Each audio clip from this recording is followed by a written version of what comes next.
اعوذ باللہ من الشیطان الرجیم بسم اللہ الرحمن الرحیم بسم اللہ الرحمن الرحیم والذین هم لفروجهم حافظون الا على ازواجهم او ما ملکت ایمانهم فانهم غیر ملومین فمن ابتغى وراء ذلك فاولئک هم العادون۔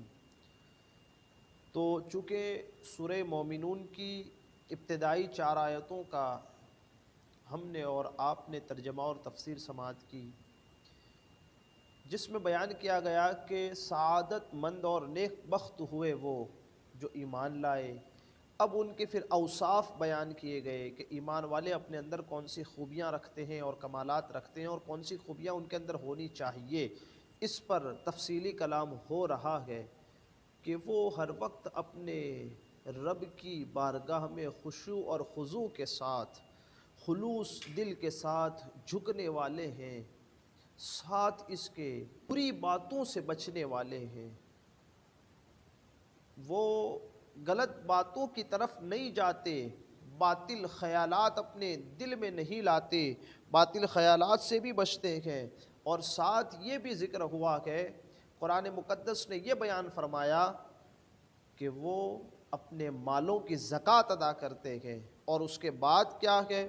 اب قرآن مقدس اس کی وضاحت فرماتا ہے، اور وہ والذین ہم لفروجہم حافظون، اور وہ جو اپنی شرمگاہوں کی حفاظت کرنے والے ہیں۔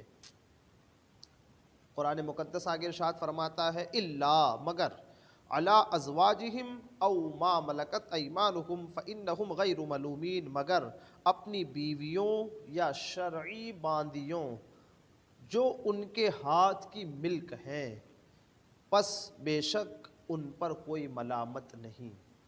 اب یہاں سمجھنے والی کیا بات ہے کہ مومن جو ہے وہ شرمگاہ کی حفاظت کرنے والا ہے، حلال طریقے سے صرف اور صرف اس کا استعمال کرنے والا ہے، وہ حرام طریقے کے قریب نہیں جانے والا ہے۔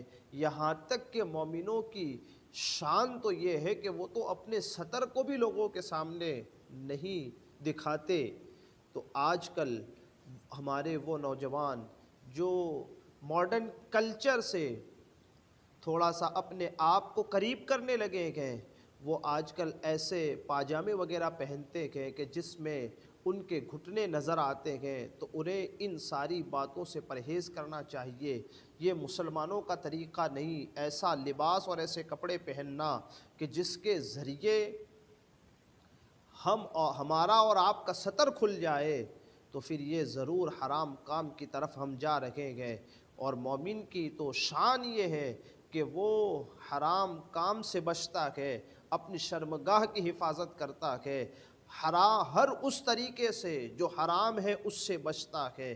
تو ہمیں اور آپ کو ان سارے طریقوں سے بچنے کی کوشش کرنی ہے۔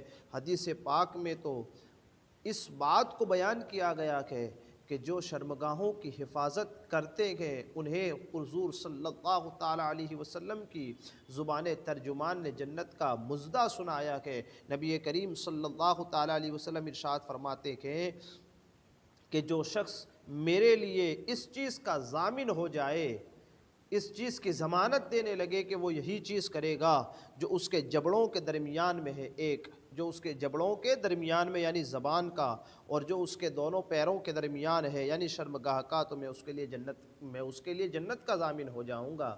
حضور صلی اللہ تعالیٰ علیہ وسلم اس کے لیے جنت کی بشارت سنا رکھے گئے جو اپنی زبان کی حفاظت کرتے ہیں اور جو اپنی شرمگاہوں کی حفاظت کرتے ہیں۔ ہاں، وہ جائز طریقے سے کون سا؟ وہ نکاح کے ذریعے جس عورت کو اپنے عقد میں لے کر کے آئے ہیں اس کے ساتھ جائز طریقے سے صحبت کرتے ہیں، اور وہ باندیاں جن کو خریدا ہے اس نے، جو اس اپنی ملک میں ہے، جو اس کی ملک میں ہے، جس کا وہ مالک ہے، ان سے صحبت کرتے ہیں۔ ان لوگوں کے اوپر ملامت نہیں، ان کے علاوہ جو بھی حرام طریقے کی طرف جاتے ہیں ان سب پر لعنت ہے، اللہ تبارک و تعالیٰ کی طرف سے ان پر لعنت ہوتی ہے۔ سارے ملائکہ کی طرف سے ان پر لعنت ہوتی ہے۔ یہ بڑا سنگین جرم ہے، اس سے ہمیں اور آپ کو بچنا ہے۔ قرآن مقدس آگے ارشاد فرماتا کہ فَمَنِ ابْتَغَىٰ وَرَاءَ ذَلِكَ فَأُولَٰئِكَ هُمُ الْعَادُونَ، تو جو ان کے سوا کچھ اور چاہے تو وہی حد سے بڑھنے والے ہیں۔ یہ طریقے حلال کے ہیں جو قرآن نے بیان فرما دیے، عورت کے ساتھ جس کے ساتھ نکاح ہوا وہ، اور اپنی باندیوں کے ساتھ جس کا وہ مالک ہے، اس کے علاوہ جس طریقے سے بھی وہ عورت کے ساتھ قربت کرنا چاہتا ہے، وہ سارے کے سارے طریقے کون سے ہیں؟ وہ طریقے جو اللہ کو ناراض کرنے والے ہیں، جو طریقے حرام ہیں اس طریقے سے جو بھی کرنے کی، اس طریقے سے جو بھی جانے کی کوشش کرتے گئے وہ حرام کی طرف بڑھتے گئے۔ قرآن بیان فرماتا ہے تو وہ حد سے بڑھنے والا ہے، اور جو بھی حد سے بڑھتے ہیں اللہ انہیں پسند نہیں کرتا۔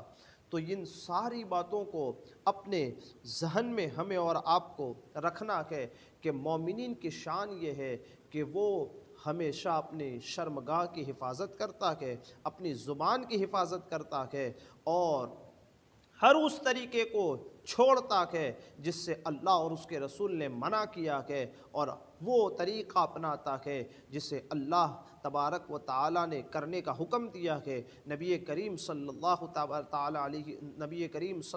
تعالیٰ علیہ وسلم کی زبان سے جس طریقے کو کرنے کا حکم ملا ہے اسی طریقے پر جاتا ہے۔ یہ مومنین کے اوصاف ہے، اور بھی کچھ اوصاف ہے، انشاءاللہ اس کو ہم اور آپ کل سماعت کریں گے۔